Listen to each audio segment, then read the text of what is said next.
Hello students, welcome to law excellence IAS academy. ఇవాళ మనం discuss చేసుకోబోయే టాపిక్ కన్నా ముందు ఒక చిన్న విషయం మనం తెలుసుకుందాం. ఆల్రెడీ మీ అందరికీ తెలిసిన విషయమే.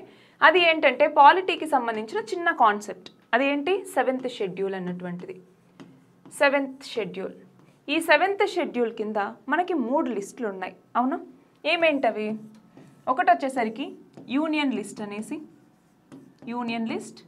రెండవది ఏంటి? స్టేట్ లిస్ట్ అనేసి. మూడవది వచ్చేసరికి కంకరెంట్ లిస్ట్, కంకరెంట్ లిస్ట్ అనేసి. మరి ఇందులో ఈ 3 లిస్టులకి సంబంధించి యూనియన్ లిస్ట్ అంటే ఏంటి? ఇందులో ఉన్నటువంటి సబ్జెక్ట్స్ ఏవైతే ఉంటాయో వాటి మీద ఈ కేంద్ర ప్రభుత్వం అన్నటువంటి చట్టాలు చేస్తుంది. అదే స్టేట్ లిస్ట్లో ఉంటే స్టేట్స్ దీనికి సంబంధించినటువంటి చట్టాలని రూపొందిస్తాయి. అదే కంకరెంట్ లిస్ట్లో ఉంది అంటే స్టేట్స్ అయినా లేదంటే యూనియన్ గవర్నమెంట్ అయినా కూడా దీనికి సంబంధించిన చట్టాలని రూపొందించే అధికారం ఉంటుంది. మరి ప్రస్తుతం కంకరెంట్ లిస్ట్లో ఉన్నటువంటి ఒక సబ్జెక్ట్ గురించి ఇవాళ మనం మాట్లాడుకోబోతున్నాం. అది ఏంటి అంటే ఎడ్యుకేషన్, విద్య అన్నటువంటిది. ఎడ్యుకేషన్ అన్నటువంటిది ప్రస్తుతం కంకరెంట్ లిస్ట్లోనే ఉంది, అవునా?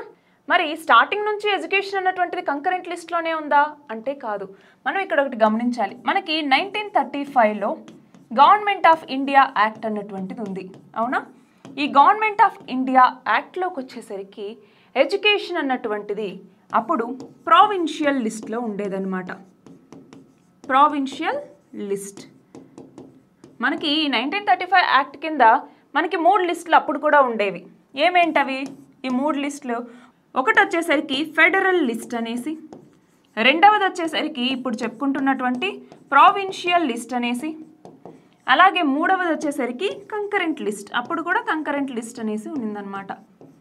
మరి దీన్ని తర్వాత మనకి ఇండిపెండెన్స్ వచ్చిన తర్వాత ఈ ఫెడరల్ లిస్ట్నే మనం యూనియన్ లిస్ట్గా మార్చాము, ప్రావిన్షియల్ లిస్ట్నే మనం స్టేట్ లిస్ట్ అనేసి మార్చాము, కంకరెంట్ లిస్ట్ అన్నటువంటిది అలాగే ఉందన్నమాట. అయితే అప్పట్లో అంటే 1935 యాక్ట్ కింద ఎడ్యుకేషన్ అన్నటువంటిది ప్రావిన్షియల్ లిస్ట్ కింద ఉండింది. అంటే మనకి ఇండిపెండెన్స్ వచ్చిన తర్వాత అది స్టేట్ లిస్ట్ కిందికి వచ్చేసింది అనమాట. కానీ ఏమైంది? రాజ్యాంగ సవరణ ఒకటి తీసుకొచ్చారు. అదే 42nd కాన్స్టిట్యూషనల్ అమెండ్మెంట్ యాక్ట్. మరి ఏ సంవత్సరంలో ఈ 42nd కాన్స్టిట్యూషనల్ అమెండ్మెంట్ యాక్ట్ని తీసుకొచ్చారు? దీని ఆన్సర్ కమెంట్ సెక్షన్లో చెప్పండి. మరి ఇక్కడ ఏమైంది అంటే ఈ కాన్స్టిట్యూషనల్ అమెండ్మెంట్ ద్వారా, రాజ్యాంగ సవరణ ద్వారా అప్పటిదాకా స్టేట్ లిస్ట్లో ఉన్నటువంటి ఎడ్యుకేషన్ ఏదైతే ఉందో దానిని కాస్త కంకరెంట్ లిస్ట్లోకి మార్చేశారు. Concurrent list.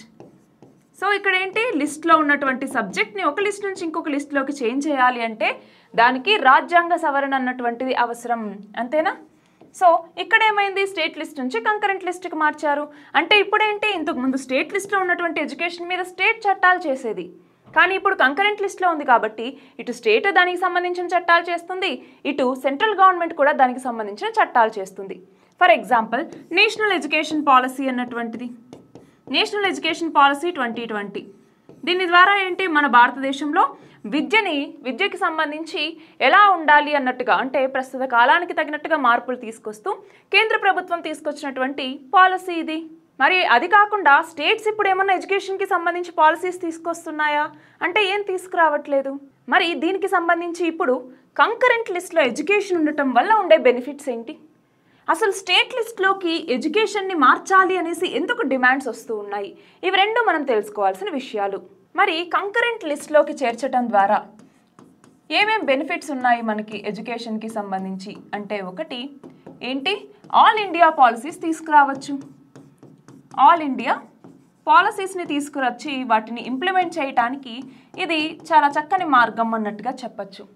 రెండవది వచ్చేసరికి మనం చాలాసార్లు విన్నాం, యూనివర్సిటీస్కి సంబంధించి ప్రొఫెషనలిజం అన్నటువంటిది, ప్రొఫెషనలిజం అంటాం, ప్రొఫెషనలిజం అన్నటువంటిది, అలాగే కరప్షన్స్ అన్నటువంటివి జరుగుతూ ఉంటాయి. ఎక్కడ నార్మల్గా యూనివర్సిటీస్ ఇలాంటివి చెప్తూ ఉంటారు కానీ నార్మల్గా జరుగుతూ ఉంటాయి కదా. సో వీటిని అడ్రస్ చేయడానికి కూడా ఈ కంకరెంట్ లిస్ట్లోకి ఎడ్యుకేషన్ని మార్చడం అన్నటువంటిది ఒక మంచి ఎగ్జాంపుల్గా తీసుకుని ఇలా స్టేట్ లిస్ట్లో ఉన్నటువంటి ఎడ్యుకేషన్ని కంకరెంట్ లిస్ట్లోకి మార్చారు. మరి ఇప్పుడు మళ్ళీ లేదు, ఎడ్యుకేషన్ని మళ్ళీ స్టేట్ లిస్ట్లోకి మార్చండి అనేసి డిమాండ్ చేస్తూ ఉన్నారు. సో ఇప్పుడు స్టేట్ లిస్ట్లోకి కనుక ఎడ్యుకేషన్ని మారిస్తే దానివల్ల ఉండేటటువంటి బెనిఫిట్స్ ఏంటి? ఎందుకని ఎడ్యుకేషన్ని మళ్ళీ స్టేట్ లిస్ట్లోకే మార్చాలని అడుగుతున్నారు అంటే అందులో రీజన్ ఒకటి వచ్చేసరికి one size fits for all అంటాం. One size fits for all. ఈ అప్రోచ్ అన్నటువంటిది మనకి అంతగా ఫీజబుల్ కాదు. ఎందుకని?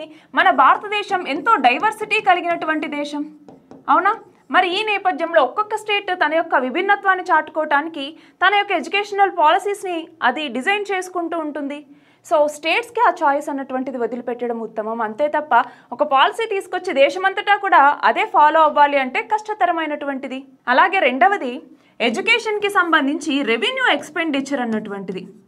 రెవెన్యూ ఎక్స్పెండిచర్ అంటే ఏ రాష్ట్రం ఎంత ఎడ్యుకేషన్ మీద ఎక్స్పెండిచర్ పెడుతుంది, అదే ఇప్పుడు కంకరెంట్ లిస్ట్లో ఉంచడం వల్ల సెంట్రల్ గవర్నమెంట్ ఎంత ఎక్స్పెండిచర్ అన్నటువంటిది ఎడ్యుకేషన్కి పెడుతుంది అన్నట్టుగా.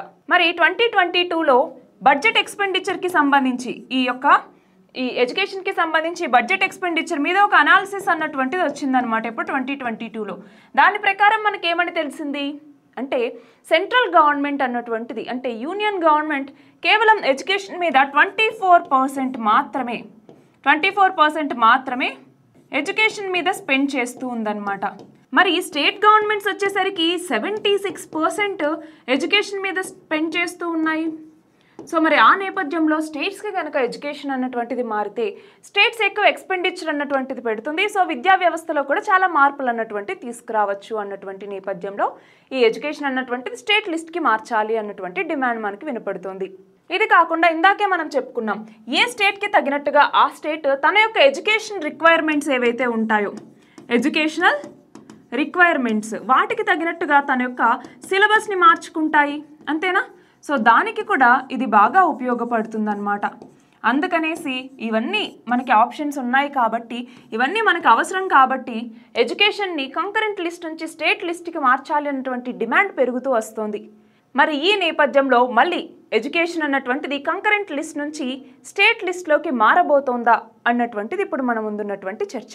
మరి ఈ నేపథ్యంలో ఎడ్యుకేషన్ని కంకరెంట్ లిస్ట్లో నుంచి స్టేట్ లిస్ట్కి మారుస్తారా అన్నటువంటిది మనం చూడాలి. ఇది ఇవాల్టి మన article. All the very best and thank you very much.